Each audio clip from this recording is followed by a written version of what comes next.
چلیں جی، ہم نے جو کچھ پڑھا ہے میں اب اس کا ترجمہ آپ کے سامنے ایک مرتبہ پھر پیش کر رہا ہوں۔ آج ہم نے آیات سورہ بقرہ کی 8 سے شروع کیا، ہم نے سبق آیت نمبر 8 سے۔ بسم اللہ الرحمن الرحیم۔ ومن الناس، بس کافی ہے۔ اور لوگوں میں سے من یقول آمنا باللہ، وہ بھی ہیں کہ جو کہتے ہیں ہم ایمان لائے اللہ پر، وبالیوم الآخر، اور آخرت کے دن پر، وما ہم بمومنین، حالانکہ وہ مومن نہیں ہیں، وہ ایمان نہیں لائے۔ یخادعون اللہ والذین آمنوا، وہ دھوکہ دینا چاہتے ہیں اللہ کو اور ان لوگوں کو کہ جو ایمان لائے۔ وما یخدعون الا انفسہم، حالانکہ وہ دھوکہ نہیں دے رہے کسی کو بھی سوائے اپنے آپ کے۔ وما یشعرون، اور انہیں اس کا شعور احساس نہیں۔ فی قلوبہم مرض، ان کے دلوں میں ایک بیماری تھی۔ فزادہم اللہ مرضا، تو اللہ نے اس بیماری میں اضافہ کیا۔ وَلَهُمْ عَذَابٌ عَلِيمٌ، اور ان کے لیے ایک دردناک عذاب ہے۔ بما کانوا یکذبون، اس وجہ سے کہ وہ جھوٹ بول رہے ہیں۔ وَإِذَا قِيلَ لَهُمْ لَا تُفْسِدُوا فِي الْأَرْضِ، اور جب ان سے کہا جاتا ہے کہ تم زمین میں فساد مت مچاؤ، قالوا انما نحن مصلحون، تو وہ کہتے ہیں کہ ہم تو صرف اصلاح کر رہے ہیں۔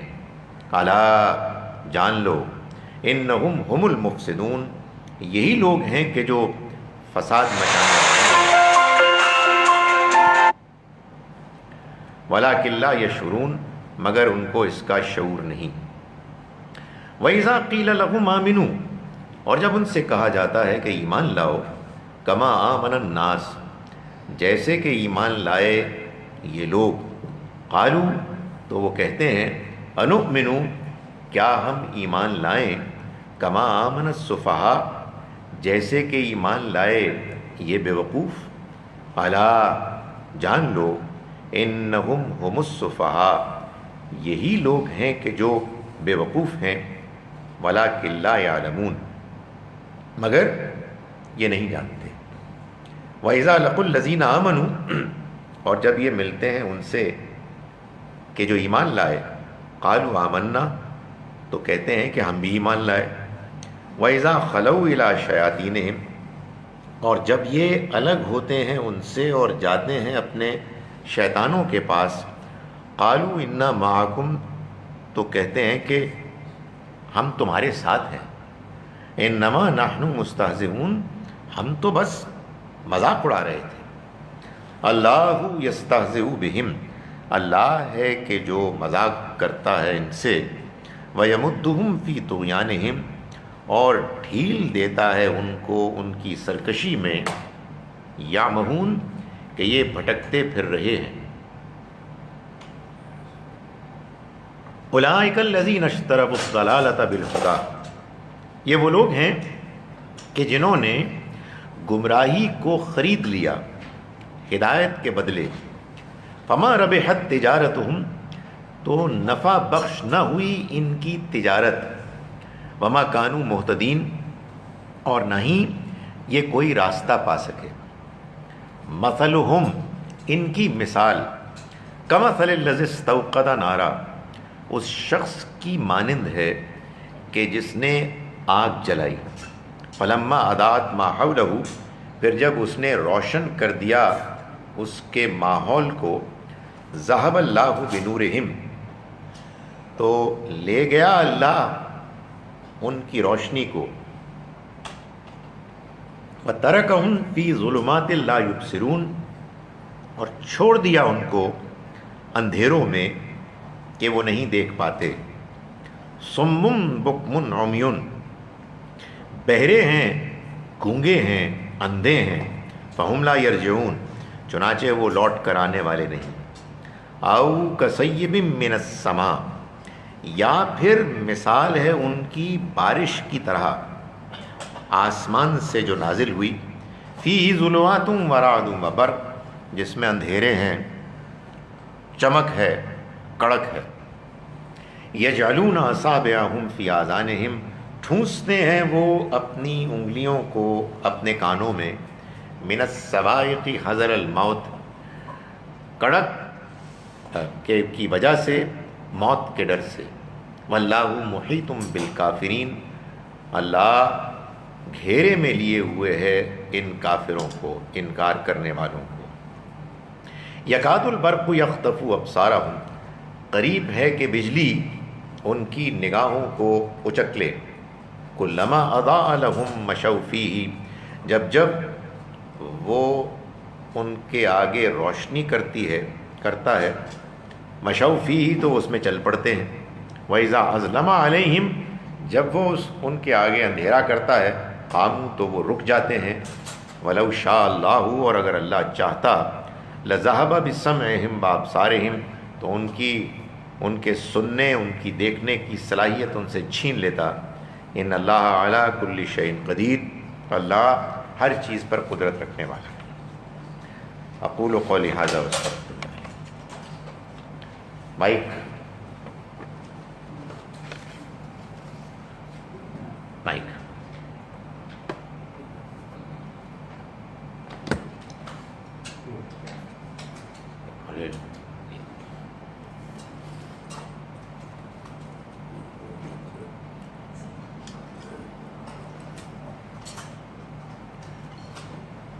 اگر آواز نہیں بھی آ رہی تو مائک کا اصل فائدہ تو ہو گیا۔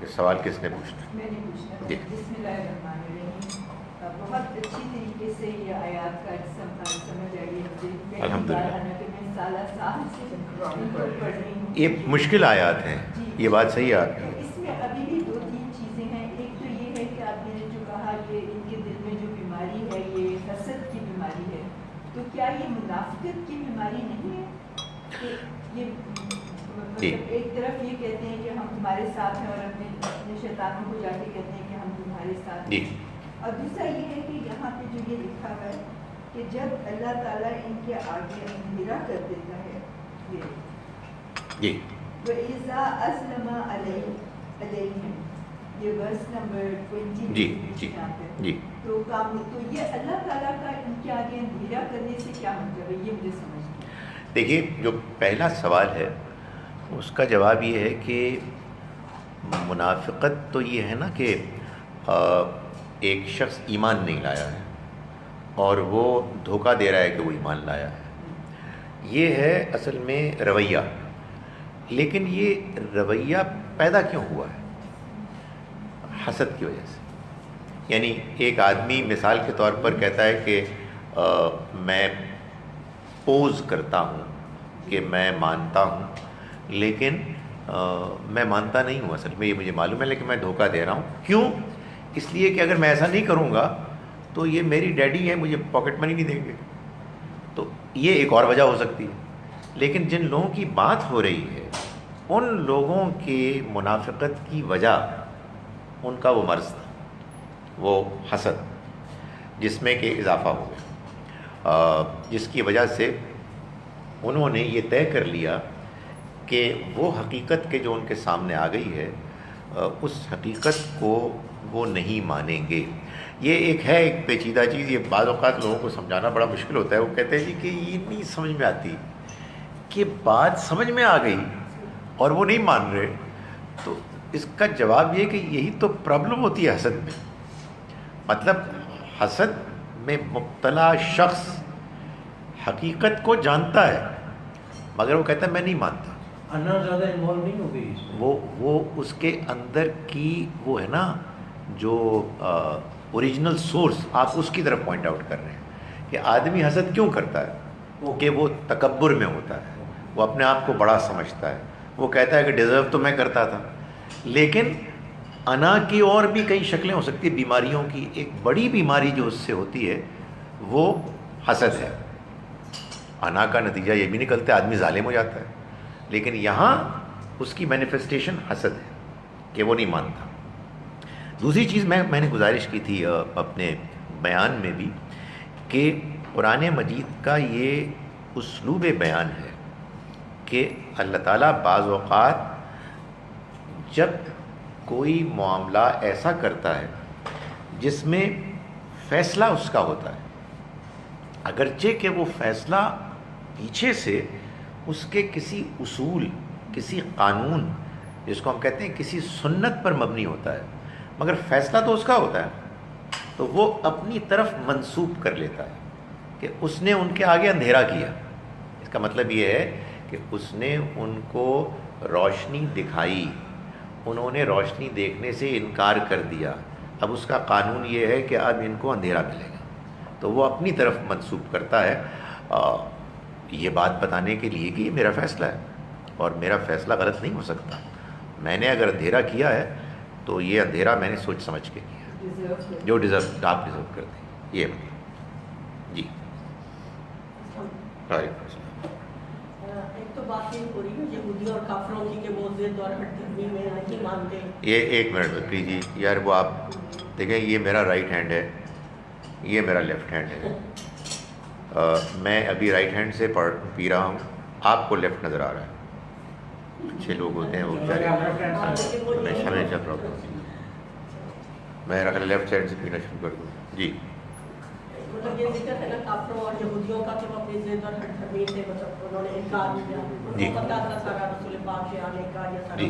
جی لیکن ہم مسلمان جو ہے نا، ہم منافقت میں میرا خیال ہے سب سے ہی درجہ ہوتے ہیں.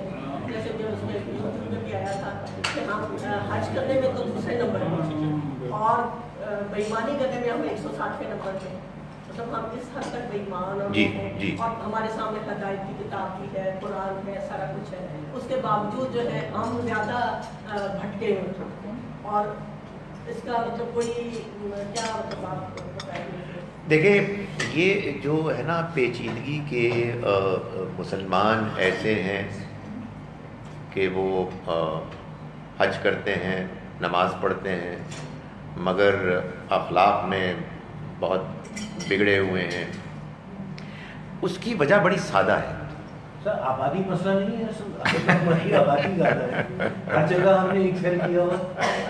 آبادی کی کوئی ریشو جو ہے ایک جگہ ایکسل کر رہی ہے، دوسری طرف ایکسل کر رہی ہے. میرے خیال میں تو یہ سمپل ایکسپلینیشن تو یہ ہے. تو اس کا حل یہ شوڈ بی دیٹ پیسیمسٹک. دیکھیں گزارش یہ ہے کہ میں اور آپ مسلمان پیدا ہوئے. یہ جو آپ قرآن میں پڑھ رہے ہیں یہ اصل میں ایمان اور کفر کی کشمکش ہے. آپ یقین جانیے کہ اس کشمکش میں میں اور آپ بھی مبتلا ہیں. مجھے میرے اندر یہ گٹس ہی نہیں ہے کہ میں یہ کہوں کہ میں نہیں مانتا، اس لیے کہ اگر میں یہ کہوں گا تو آپ مجھے ماریں گے، تو میں یہ نہیں کہتا. اس لیے دیکھیں مسلمان مطلب اب اس کا اسلام سے کیا تعلق ہے.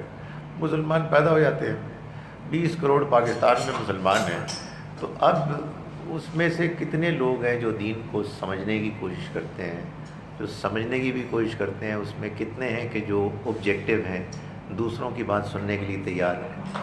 سو آنیسٹلی یہ تو اصل میں بات ہی ٹھیک نہیں ہے، جو اگرچہ کہ سمجھانا اگین بہت مشکل ہے.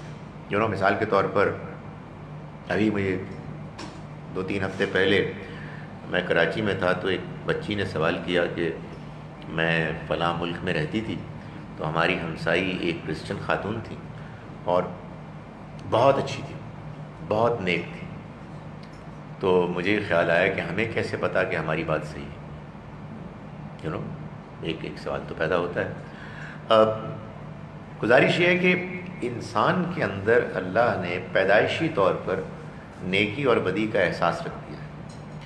آپ اس احساس کی قدر کرتے ہوئے اگر نیکی کو پسند کرتے ہیں اور بدی کو مسترد کرتے ہیں تو آپ اس میدان میں آگے بڑھیں گے، آپ ایکسل کریں گے.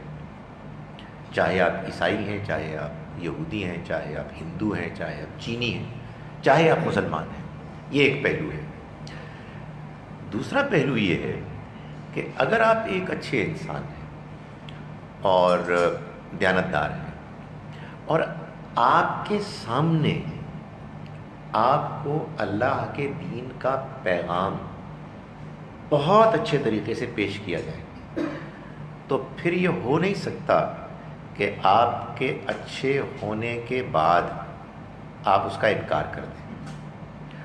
پیغمبر جب آتے ہیں تو وہ اصل میں کیا کرتے ہیں، وہ اللہ کے پیغام کو اتنا واضح، کلیئر، ایفیکٹو طریقے سے پیش کر دیتے ہیں کہ بالآخر دودھ کا دودھ پانی کا پانی ہو جاتا ہے، اچھے اور برے الگ الگ ہو جاتے ہیں۔ جب پیغمبر نہیں ہوتے تو پھر بس ایسا ہی ہوتا ہے، میری طرح کے لوگ دین پیش کرتے ہیں۔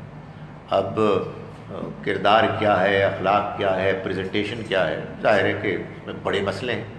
تو اس وجہ سے جب پیغمبر موجود نہیں ہے اور لوگوں کی پرفارمنس ٹھیک نہیں ہے تو اس کی وجہ یہ ہے کہ اللہ نے بہت سے لوگوں کو مسلمان ماؤں کے ہاں پیدا کر دیا ہے۔ اب اس کے بعد جب وہ شعور کی عمر کو پہنچتے ہیں تو ہر انسان اللہ کے انصاف کے قانون کے مطابق آزاد ہے، اپنا انتخاب کرتا ہے۔ پیدائشی مسلمان اسلام کے لبادے کو چھوڑ نہیں سکتا، وہ اپنے گمراہی کو دکھائے گا جھوٹ بول کے، دھوکہ دے کے۔ نماز میں کہیں ڈنڈی مارنے کا موقع مل جائے گا وہ مار دے گا، یعنی ممکن ہے کہ اس کو ایک عادتاً پڑھتا ہو مگر اس کے اوپر دین کا رنگ نہیں چڑھا، دین نے اس کو متاثر نہیں کیا۔ اس میں اسلام کا کیا قصور ہے؟ یہ تو اس کی چوائس ہے۔ آپ اگر کہیں قصور کہہ سکتے ہیں تو وہ تو صورت میں ہے کہ اچھے لوگوں کو اسلام نے اٹریکٹ کیوں نہیں کیا، اس لیے کہ اسلام کی پریزنٹیشن مسلمانوں نے کرنی تھی، جہاں وہ ٹھیک کرتے ہیں وہاں ہو بھی جاتا ہے۔ سو اصل میں یہ ایک بہت امپورٹنٹ چیز ہم اگنور کرتے ہیں کہ ہم مسلمان پیدا ہوئے ہیں، یعنی ایسا نہیں ہوا کہ ہم نے بہت سارے ادیان پر غور کیا اور کہا اب ہم ایمان لے آئے، نہیں، ہم کو اسلام بیٹھے بیٹھائے مل گیا۔ اب آپ یا اس کی قدر کریں گے یا اس کی ناقدری کریں گے۔ اور جو سوال پیدا ہوتا ہے جس کا جواب بڑا سادہ ہے کہ کیا مسلمان پیدا ہونے کی وجہ سے اللہ تعالیٰ مسلمانوں کو کامیاب کر دے گا اور غیر مسلم پیدا ہونے کی وجہ سے اللہ تعالیٰ غیر مسلموں کو ناکام کر دے گا آخرت میں؟ تو اس کا جواب یہ کہ ہرگز نہیں، یہ مسلمانوں کا پروپیگنڈا ہے۔ تو مسلمان ہی منافق ہیں اصل نہیں نہیں، میرے مطلب بڑے اچھے بھی ہے بھائی، لیسو سوا۔ دیکھیں وہی والی بات ہے جو اہل کتاب کے بارے میں اللہ تعالیٰ نے کی ہے، سارے برابر نہیں ہیں، مسلمانوں میں بہت اچھے شاندار لوگ بھی ہیں اور بہت ہی بیکار لوگ بھی ہیں، دونوں طرح کی۔ جی ہمارے اپنے رویے، ہمارے رویے ٹھیک نہیں ہے، ہمیں ہماری اصلاح ہونی چاہیے۔ جی ایک سوال ذہن میں آتا ہے، بلکہ مجھ سے میرے کسی بزرگ نے پوچھا کہ آپ سے یہ سوال پوچھا جائے کہ اللہ کے اس چیز میں کیا حکمت پنہا ہے کہ نبوت کا دروازہ اللہ نے ہمیشہ کے لیے بند کر دیا، جبکہ اس کے بندگان میں ابھی بھی لوگ موجود ہیں جو خیر و شر کی جنگ سے دوچار ہیں، اور ہم دیکھتے ہیں کہ ابھی بھی جیسے دنیا کا بیشتر حصہ ابھی بھی ایسے لوگوں پر پاپولیشن مشتمل ہے جو اللہ کے اس دین سے سرفراز نہیں ہو سکے۔ تو اس میں کیا حکمت واقع ہے؟ کیا قرآن کا ہمارے درمیان ویسے ہی موجود ہونا اور سنت کا تسلسل ہونا اور اس کی وجہ سے اور ضرورت نہیں رہی نبی کی، کیا آپ فرمائیں اس میں؟ صحیح ہے، احمدی ایجنٹ ہے۔ It's a very sensitive topic. I think yes, یہ لوگ جب سوال کرتے ہیں تو لاجک مانگتے ہیں وہ اس چیز کی کہ آپ کیسے کہہ سکتے ہیں کہ اب نبوت کا سلسلہ جو ہے وہ جاری نہیں ہے۔ اصل میں یہ سوال ایک بڑی غلط فہمی پر مبنی ہے، اور وہ غلط فہمی یہ ہے کہ پیغمبر آتے ہیں لوگوں کو نیک کرنے کے لیے، لوگوں کو ہدایت پر گامزن کرنے کے لیے۔ جب وہ آتے ہیں تو ہدایت ہی ہدایت ہوتی ہے، اور جب وہ نہیں ہوتے تو گمراہی آ جاتی ہے۔ تو یہ تو شاید نبی صلی اللہ علیہ وسلم کے معاملے میں ایسا ہوا ہے، ایک بڑی تعداد میں لوگ ہدایت پا گئے، ورنہ نوح علیہ السلام کے زمانے میں کتنے لوگوں نے ہدایت پائی، اور لوط علیہ السلام کے زمانے میں کتنے لوگوں نے ہدایت پائی۔ یہ بات ہی غلط ہے۔ اللہ تعالیٰ کا پیغمبروں کو بھیجنے کا جو مقصد ہے وہ یہ ہے کہ اللہ کی ہدایت، اللہ کا پیغام، اللہ کے پیغام کی سچائی دنیا والوں کے پاس موجود ہو، اور اگر ان کو توفیق ملے وہ جاننا چاہیں تو ان کے لیے وہ فراہم کر دی جائے۔ باقی یہ کہ اگر پیغمبروں کے آنے سے لوگ ہدایت پاتے ہیں تو پھر نبی صلی اللہ علیہ وسلم کے آنے سے ابو جہل اور ابو لہب تو نہیں پیدا ہونے چاہیے تھے، اور عبداللہ ابن ابی جو کلمہ گو تھا وہ نہیں پیدا ہونا چاہیے تھا۔ ایسا تو ہوتا ہی نہیں، بلکہ کیا ہوتا ہے کہ ہدایت واضح ہو جاتی ہے۔ نبی صلی اللہ علیہ وسلم کے آنے، آپ کی آمد کے بعد اللہ کی اپنی حکمت میں صورتحال وہاں تک پہنچ گئی تھی کہ اب ایک ہی پیغمبر کا محفوظ پیغام پوری دنیا تک پہنچنے کا امکان پڑا، تو اللہ تعالیٰ نے اس سلسلے کو ختم کر دیا۔ جب صورتحال یہ تھی کہ آپ جس بستی میں رہتے تھے اسی میں پیدا ہوتے، اسی میں جوان ہوتے، اسی میں مر جاتے، آپ کو یہ معلوم بھی نہ ہوتا کہ 25 کلومیٹر دور کوئی اور بستی بھی ہے، اس میں تو یہ ضروری تھا کہ ہر بستی میں کوئی پیغمبر آئے اور اللہ کا پیغام پیش کرے۔ اب جب صورتحال یہ ہے کہ جو ہم عام طور پر کہتے ہیں کہ پوری دنیا ایک چھوٹی سی بستی بن گئی ہے، ایک ولیج ہے جس میں کہ آپ دیکھیں کسی بھی ایک 10-12 لوگوں کے گروہ میں آپ بیٹھے ہوں اور ان کی تصویر کھینچیں تو ان میں 7-8 ہیں کہ جو اسمارٹ فون کے اندر گھسے ہوئے ہوں گے، یعنی وہ دنیا کے کسی اور حصے میں کمیونیکیٹ کر رہے ہوں گے۔ تو اب اس کی کیا ضرورت ہے کہ پیغمبر آتے ہیں؟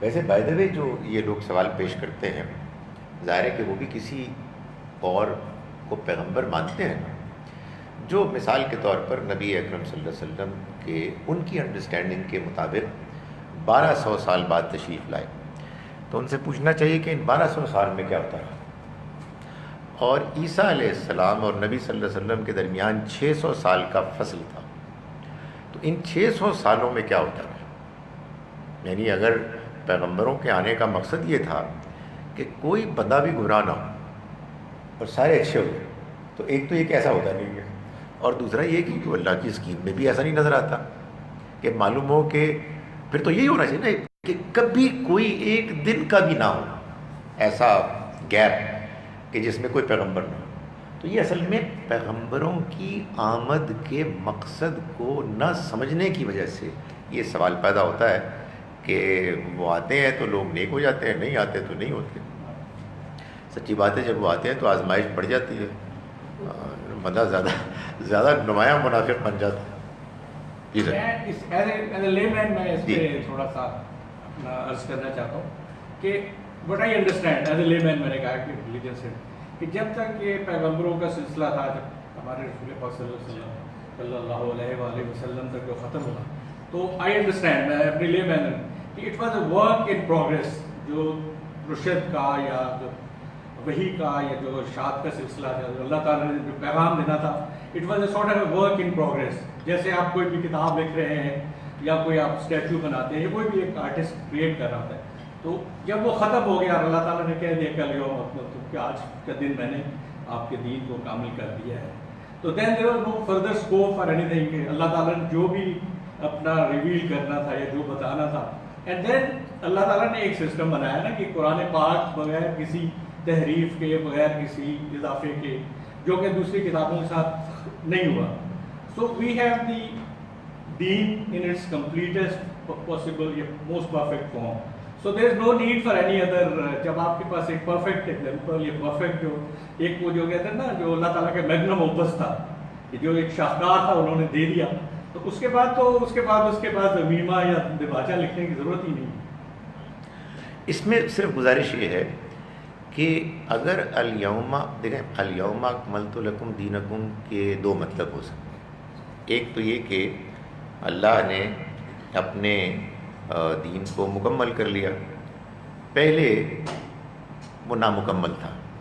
نوح علیہ السلام ایک نامکمل دین لے کے آئے تھے، اور ابراہیم علیہ السلام بھی ایک نامکمل دین لے کے آئے تھے، تو نبی صلی اللہ علیہ وسلم نے اس کو آ کے مکمل کیا۔ نہیں، اللہ کے سارے پیغمبر مکمل دین لے کے آئے تھے، یعنی اللہ کا دین ایسا نہیں ہے کہ کبھی بھی انکمپلیٹ تھا، ہمیشہ کمپلیٹ تھا۔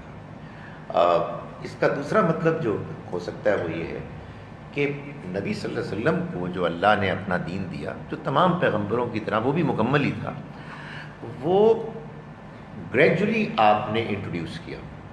سو مثال کے طور پر اگر اس کے 20 اجزاء تھے اور 19 آ چکے تھے، جب یہ 20واں آیا تو یہ فرمایا کہ آج کے دن میں نے تمہارے لیے تمہارا دین مکمل کر دیا. دوسری گزارش یہ ہے کہ جب کبھی کسی پیغمبر کے بعد اگلے پیغمبر کے آنے کا موقع ہو تو پھر پچھلے پیغمبر کی تعلیمات کو لازماً محفوظ کرنے کی کوئی ضرورت نہیں. لیکن جب آگے اللہ نے طے کر لیا کہ اب کسی کو نہیں آنا تو پھر یہ ضروری ہوا کہ اس کو محفوظ کر لیا جائے. اور یہ بات ٹھیک ہے کہ اس میں اس کا خیال رکھا گیا کہ اب چونکہ کسی اور کو نہیں آنا تو اب رہتی دنیا تک جو دین کے حوالے سے تقاضے ہیں ان کو پورا کر دیا جائے اس پیغام میں.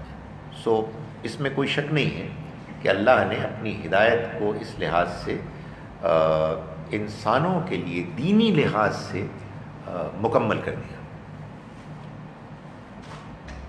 یہاں بھی دیکھ لیں گے اگر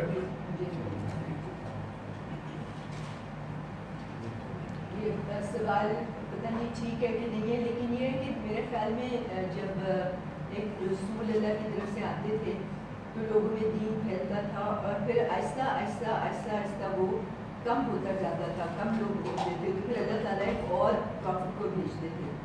تو اس لحاظ سے بھی شاید یہ سوال ہو کہ رسول اللہ صلی اللہ علیہ وسلم کے آنے کے بعد بھی دین ایک وقت میں تو بہت عروج میں تھا اور اب وہ آہستہ آہستہ جو ہے وہ کم ہو رہا ہے یا ہو جائے گا.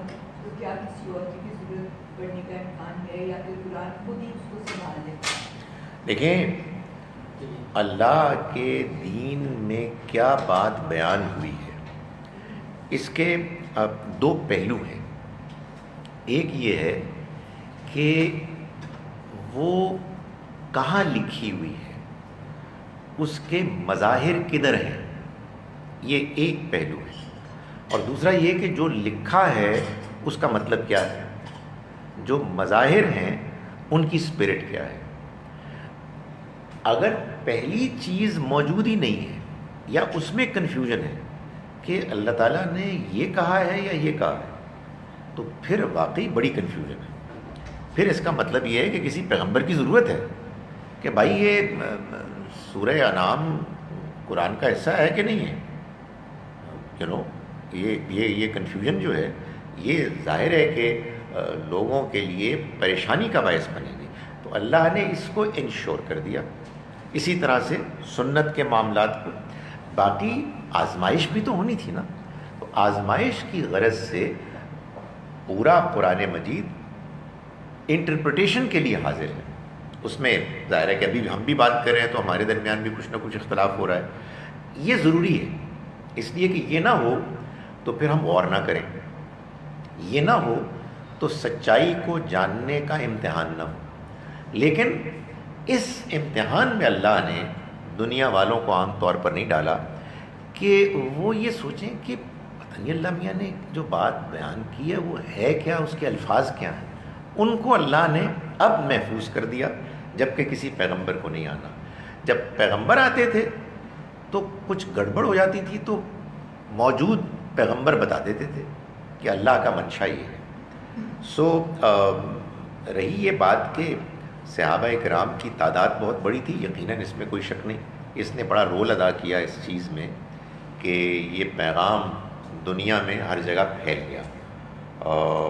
مگر جیسا کہ میں نے پہلے گزارش کی، پیغمبروں کے آنے سے ایسا نہیں ہوتا کہ لوگ واقعتاً سارے کے سارے ہدایت پا لیتے ہیں.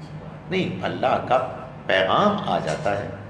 لوگ اگر جاننا چاہیں تو ان کے لیے اس کو لوکیٹ کرنا ممکن ہوتا ہے. یہاں سے میں کچھ دیکھ لوں جی، اگر آپ اجازت دیں تو. Where is your class taking place? یہ تو سیکیورٹی سے متعلق مسئلہ ہے. میں یہ بتا